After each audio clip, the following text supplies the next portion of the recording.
और आज का टॉपिक है आपका विशिष्ट प्रतिरोध या प्रतिरोधकता। कल हम लोग क्लास किए थे, बताए थे, इसको हम नेक्स्ट क्लास में पढ़ेंगे।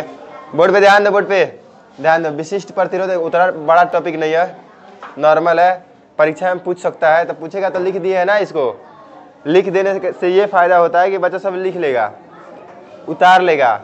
और सिर्फ समझाने से ना समझ तो आएगा, लेकिन फिर लिखने के लिए कॉन्फिडेंस नहीं आ पाएगा। तो इसलिए समझा भी देते हैं और लिख भी देते हैं। चलिए देखिए, विशिष्ट प्रतिरोध चालक पदार्थ के इकाई अनुप्रस्थ परिच्छेद वाले इकाई लंबाई के खंड का प्रतिरोध उसका विशिष्ट प्रतिरोध या प्रतिरोधकता कहलाता है। भाषा किताब का है तो समझ में आया नहीं, किताब का भाषा है, समझ में नहीं आया, फिर से पढ़ो, समझाते हैं। चालक पदार्थ के इकाई अनुप्रस्थ परिच्छेद वाले, मतलब कोई भी चालक कितना भी बड़ा हो उससे कोई मतलब नहीं है, उसका इकाई क्षेत्रफल लीजिए। इकाई क्षेत्रफल वो चाहे 1 मीटर स्क्वायर हो, मतलब 1 मीटर स्क्वायर लीजिए, या 100 मीटर स्क्वायर लीजिए, 1000 मीटर, जिसमें एक हो, ठीक है। 1 हो, 10 हो, 100 हो, 1000 हो, जिसमें क्या हो, इकाई अनुप्रस्थ परिच्छेद वाले, ठीक है, मतलब उसका क्षेत्रफल मान लेते हैं 1 मीटर स्क्वायर हो और लंबाई भी उसका 1 मीटर हो, इकाई में उसका मान हो, और तो उसका जो प्रतिरोध होगा ना उसी को बोलेंगे प्रतिरोधकता। फिर से समझिए इसको, अब अपने भाषा में आ जाएंगे थोड़ा सा। तार कितना भी लंबा उससे कोई मतलब नहीं है, उसका प्रतिरोधकता जांचने के लिए ना उसका 1 मीटर स्क्वायर लीजिए। जा क्षेत्रफल होगा ना कोई ना कोई, अरे इतना दूर का 1 मीटर स्क्वायर होगा, या इतना दूर का 1 मीटर, जितना दूर का 1 मीटर स्क्वायर हो जाए। तार पतला होगा तनी बड़ा होगा, मोटा होगा तो कम में होगा, मतलब जितना तक 1 मीटर स्क्वायर हो जाए उसका क्षेत्रफल, और लंबाई इकाई में हो, 1 मीटर हो, 0.1 मीटर हो, 0.001 मीटर हो, बात समझ रहा है ना, इस तरह से हो। तो यहाँ फिर से पढ़ते हैं थोड़ा सा। चालक पदार्थ के इकाई अनुप्रस्थ परिच्छेद वाले इकाई लंबाई के खंड का प्रतिरोध उसका विशिष्ट प्रतिरोध कराता है। मतलब इकाई लंबाई हो और इकाई क्षेत्रफल हो और उसका जो प्रतिरोध होगा, प्रतिरोध तो होगा ना कुछ, तो उसी प्रतिरोध को बोलते हैं प्रतिरोधकता। उसी प्रतिरोध को बोलते हैं। सभी पदार्थ का प्रतिरोधकता अलग अलग होता है, सभी पदार्थ का प्रतिरोधकता अलग अलग होता है, ठीक है। मान लीजिए तांबा का है, इकाई लंबाई है, इकाई ई नहीं मानेगा लोग, अभी पिटा गया सब। देखो, इकाई क्षेत्रफल भी हो और इकाई लंबाई भी हो, और उसका जो प्रतिरोध होगा ना उस पदार्थ का प्रतिरोधकता हो जाएगा। मान लीजिए ये लोहा है, क्या है, तो लोहा है, और लोहा इकाई लंबाई ले लिए, इकाई क्षेत्रफल ले लिए, और उसका प्रतिरोध ज्ञात किए हैं, तो उसका प्रतिरोध आ गया हमारा इतना 10.0 × 10⁻⁸ एकम। मतलब लोहा का तो अलग हो गया, ये मान लेते हैं क्या चीज़ है, सिल्वर है, तो इकाई क्षेत्रफल लिए, इकाई लंबाई लिया, उसका प्रतिरोध ज्ञात किए तो इतना आ गया, तो वह मान क्या हो जाएगा, उसका प्रतिरोधकता हो जाएगा। अब परीक्षा में ये आपसे नहीं पूछेगा, शायद पूछ भी ले, परिभाषा पूछता है, विशिष्ट प्रतिरोध विशिष्ट चालक का परिभाषा लिखे, 2-3 नंबर में पूछता है तो आप लिख दीजिएगा। बोर्ड पे है, 2-3 बार पढ़िएगा, समझ में आ ही गया, लिख दीजिएगा। अब थोड़ा सा ऑब्जेक्टिव में क्या पूछता है, ऑब्जेक्टिव में पूछता है कि विशिष्ट प्रतिरोध का एसआई मात्रक क्या होता है, ओम मीटर, या इसका सिर्फ सिंबल दे देगा, या प्रति ओम प्रति मीटर, या ओम दे देगा, या मीटर दे देगा। तो आप इसका एसआई मात्रक याद कीजिए, जो ऑब्जेक्टिव में पूछता है। विशिष्ट प्रतिरोध का एसआई मात्रक क्या होता है, याद हो गया। अच्छा, भाई क्या लिखे हैं, ओम मीटर। तो ये रहे या ये रहे, इसका इस चैप्टर से, मतलब इस टॉपिक से ये हमेशा आता है, ध्यान रहे। परिभाषा कभी कभी आता है, लिखने के लिए हम इसलिए लिख रहे हैं। देखिए, पढ़ाने का बहुत सारा तरीका है, यूट्यूब पर भी बहुत सारे सर लोग पढ़ाते होंगे। सिर्फ टॉपिक लिख देते हैं, उसको समझा देते हैं, टॉपिक लिख देते हैं, समझा देते हैं, समय बचता है। लेकिन लड़कवा तो समझ लेगा ना, यहाँ पे ऑब्जेक्टिव क्वेश्चन थोड़ा सॉल्व करना है, 10वां में तो लिखना पड़ेगा, तो कैसे लिखिएगा। तो इसलिए हम लिख देते हैं कि इस तरह से हेडिंग देके इसको लिख दीजिएगा, इस तरह से हेडिंग देके इसको लिख दीजिएगा, फिर कॉपी पर उतारने में भी अच्छा रहेगा, तो इसलिए हम लिख देते हैं। और कुछ चैप्टर है उसका रिवीजन हम कराएंगे, तो बिना लिखे हुए कराएंगे, तो उसमें सिर्फ ऑब्जेक्टिव क्लियर होगा। फिर से समझते हैं, ऑब्जेक्टिव में ये भी पूछ सकता है कि सिल्वर का प्रतिरोधकता कितना होता है, 1.60 गुना 10 की पावर माइनस 8 ओमीटर। कॉपर का 1 पॉइंट तो 10 के पावर माइनस 8, तो मान के चलिए सभी चालक में इधर से इधर देखिए ध्यान से भाई, सबका चीज है चालक है, क्या है भाई? तो चालक में 10 के पावर माइनस 8 तो हम लोग रख देते हैं सब में। 1.60 हो जाएगा सिल्वर का, 1.62 हो जाएगा कॉपर का, 2.63 हो जाएगा एल्युमिनियम का, और 10.0 हो जाएगा किसका? लोहा का। ऐसे याद करो, 1.60 किसका? सिल्वर का, 1.62 कॉपर का, 2.63 एल्युमिनियम का। पावर सबका सेम है। देखिए प्रतिरोधकता 1.60 माइनस में है, इसका मतलब प्रतिरोधकता बहुत कम है, प्रतिरोधकता बहुत, और सिल्वर का प्रतिरोधकता बहुत कम होता है। तो देखिए यहाँ पे 1.60 है, 1.62 है, सबसे कम कौन है? सबसे ज्यादा प्रतिरोधकता होता है इसका क्वार्ट्ज का। काजी का? क्वार्ट्ज का। अब आप गूगल का जमाना है, अब ज़्यादा कन्फ्यूजन है, हम लोग तो डिजिटल बोर्ड है नहीं कि यहाँ पे टिक टिक करके निकाल के दिखा दे। इसे मोबाइल में सर्च कीजिएगा, क्वार्ट्ज क्या दिखाई दे देगा। नहीं समझ में आता है ना, तो हीरा समझ में आता है, कार्बन का पता हीरा, तो वो भी क्या है? उसका प्रतिरोधकता बहुत ज्यादा, अरे भाई ज़्यादा है। पावर देखो प्लस में कि माइनस में है, तो इसका प्रतिरोधकता ज़्यादा है। प्रतिरोधकता ज़्यादा मतलब चालक उसमें होगा नहीं, चालन होगा नहीं विद्युत का। कांच मतलब शीशा होता है, उसका भी प्रतिरोध प्लस में है, दिख रहा है ना यहाँ पे, प्रतिरोधकता प्लस में है, इसका मतलब विद्युत का चालन नहीं करेगा। समझ रहा है ना? याद कर लीजिएगा, जो दिया है ना यहाँ पे याद कीजिएगा। है बहुत सारा, लेकिन हम जो परीक्षा में पूछने वाला है उसी को लिखे हैं, ठीक है? क्या चीज़ है? प्रतिरोधकता है। अच्छा, जिस तरह से प्रतिरोधकता है उसके उल्टा होता है विशिष्ट चालकता। विशिष्ट प्रतिरोध है, उसके उल्टा है विशिष्ट चालकता। देखिए ध्यान से, विशिष्ट प्रतिरोध के प्रतिलोम को विशिष्ट चालकता कहते हैं।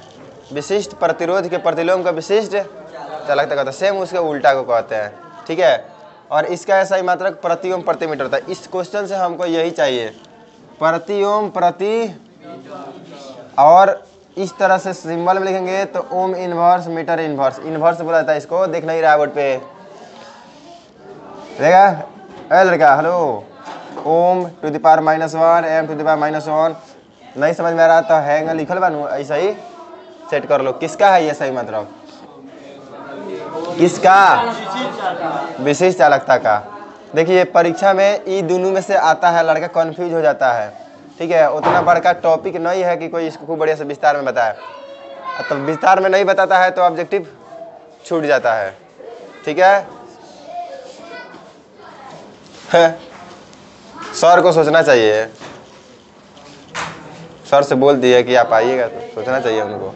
देखिए एक और आता है ताप, प्रतिरोध ताप गुणांक। प्रतिरोध ताप, ये 3 वो है, इसको साइड में लेके चलता है इस टॉपिक को, ठीक है? प्रतिरोध ताप गुणांक, प्रति इकाई ताप वृद्धि से चालक पदार्थ के प्रतिरोध में होने वाले आंशिक वृद्धि को प्रतिरोध ताप गुणांक कहते हैं। किताब के भाषा है, समझ में नहीं आया, ध्यान से देखो लड़का।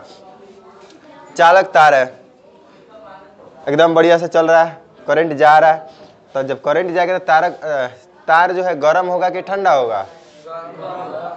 बहुत अच्छा, वेरी गुड। जब गर्म होगा तो प्रतिरोध बढ़ेगा कि घटेगा? बढ़ेगा, कल पढ़ाए थे। तो प्रतिरोध जब बढ़ेगा तो चालक फिर धीरे धीरे जाएगा कि नहीं जाएगा? बात समझो। तो वह कह रहा है कि प्रति इकाई ताप वृद्धि से, मान लीजिए प्रति इकाई, जैसे कि भाई ताप तो बढ़ भी करेगा, तो 1 बढ़ा, कुछ समय बाद 10 हो गया, कुछ समय बाद 100 हो गया, तो इकाई वृद्धि जो हुआ है, फिर से प्रति इकाई ताप वृद्धि से चालक पदार्थ के प्रतिरोध में होने वाले आंशिक वृद्धि। बबुआ तब ताप वृद्धि होगा, गर्म होगा, तो उसी हिसाब से प्रतिरोध भी बढ़ेगा। ताप बढ़ेगा तो प्रतिरोध भी बढ़ेगा, तो जिस हिसाब से वो बढ़ेगा इस हिसाब से ये बढ़ेगा। तो मान के चलिए ना 2 बढ़ा, 5 बढ़ा, 10 बढ़ा, तो मान के चलिए 2 ओम, ठीक है? हटाओ, 10 ओम लिख दिए, तो ओम के पहले क्या लिखे है? 10, इसका गुणांक हो गया। क्या चीज हो गया? गुणांक हो गया। तो अब यहाँ से आपको समझ में आएगा, प्रति इकाई ताप वृद्धि से चालक पदार्थ के प्रतिरोध में होने वाले आंशिक वृद्धि को प्रतिरोध ताप गुणांक कहते हैं। मतलब जो वृद्धि होगा ना उसको प्रतिरोध ताप गुणांक कहते हैं। आप इतना समझिए, तार में करंट जाएगा तो गर्म होगा, जब गर्म होगा तो प्रतिरोध भी बढ़ेगा, जब प्रतिरोध बढ़ेगा तो चालक फिर जाने में दिक्कत होगा। तो एक समय आएगा ना तार, हेलो, बहुत ज्यादा लोड दीजिएगा, बहुत गर्म होगा तो तारवा पिघलने लगेगा, टूट जाएगा। बात समझ रहा हो? ऐसा होता है, हाँ ऐसा होता है, होता है। अच्छा, इसे अल्फा द्वारा सूचित किया जाता है, ये नहीं पूछता है। और इसका मात्रक प्रति डिग्री सेल्सियस होता है, मतलब होता नहीं है, प्रति डिग्री सेल्सियस में मापा जाता है। अब कितना गर्म हुआ कैसे नापिएगा? डिग्री सेल्सियस में ना। अरे भाई कितना गर्म हुआ, ताप कितना वृद्धि हुआ, तो गर्मी को हम लोग डिग्री सेल्सियस में ना मापते हैं। अब बस वही है, तो ये दोनों इंपॉर्टेंट नहीं है। आप इसका परिभाषा याद कर लीजिएगा, परिभाषा पूछता है कभी कभी, ठीक है। अब क्वेश्चन है, किसी चालक का प्रतिरोध 1 ओम मान लेते, प्रतिरोध समझ रहे हैं ना, प्रतिरोध, और लंबाई 1 मीटर है और क्षेत्रफल 0.01 मीटर है। ये तीनों के तीनों इकाई में है। कहा गुलशन कहा गया? देखो, एक है, यहाँ भी एक है, यहाँ भी एक है, तो जहाँ एक है ना उसी को बोलते हैं इकाई, इकाई मान। प्रतिरोध कितना है? 1 मीटर। लंबाई कितना है? 1 मीटर। 1 ओम 1 मीटर है और क्षेत्रफल 0.01 मीटर स्क्वायर है, मतलब इकाई में सब कुछ है। तब कह रहा है कि उस चालक का प्रतिरोधकता ज्ञात करे, प्रतिरोधकता ज्ञात करे। तो कल हम लोग एक टॉपिक पढ़े थे, कल पढ़े थे, उसी में पढ़े थे, जब पढ़ा रहे थे, रो पढ़ाए थे, रो तो होता है R बराबर रो इंटू एल बटा ए, पढ़ाए थे। अब हमको ये निकलना है, क्या निकलना है? प्रतिरोधकता निकालना है। क्या निकालना है? तो प्रतिरोधकता को हम लोग सूचित करते हैं किससे? इससे से व्यक्त करते हैं। तो यहाँ पे R बराबर P इंटू एल बाई ए है, तो रो का मान निकालेंगे तो रो बराबर R गुना ए बटा एल हो जाएगा। R का मान कितना है? 1, ए का मान 0.01 और एल का मान 1। तो कर देंगे, इसका हल करेंगे तो कितना आएगा? 0.01 ओम मीटर, 0.01 मीटर। अगर सब कुछ एक में है ना तो उसका आंसर भी कैसे में आता है? 1 में। अब खतरनाक क्वेश्चन है, आपके लिए देते हैं, बनाइएगा, बनेगा तो ठीक है, नहीं तो हम तो है ही। 1 mm व्यास है, व्यास कितना है? यहाँ पे थोड़ा समझने वाला बात है, रुक जाओ, हम बोलेंगे रुकने के लिए रुक देना। और लंबाई कितना है? 50 मीटर। यहाँ पे व्यास है 1 मीटर, 1 mm, लंबाई है मीटर।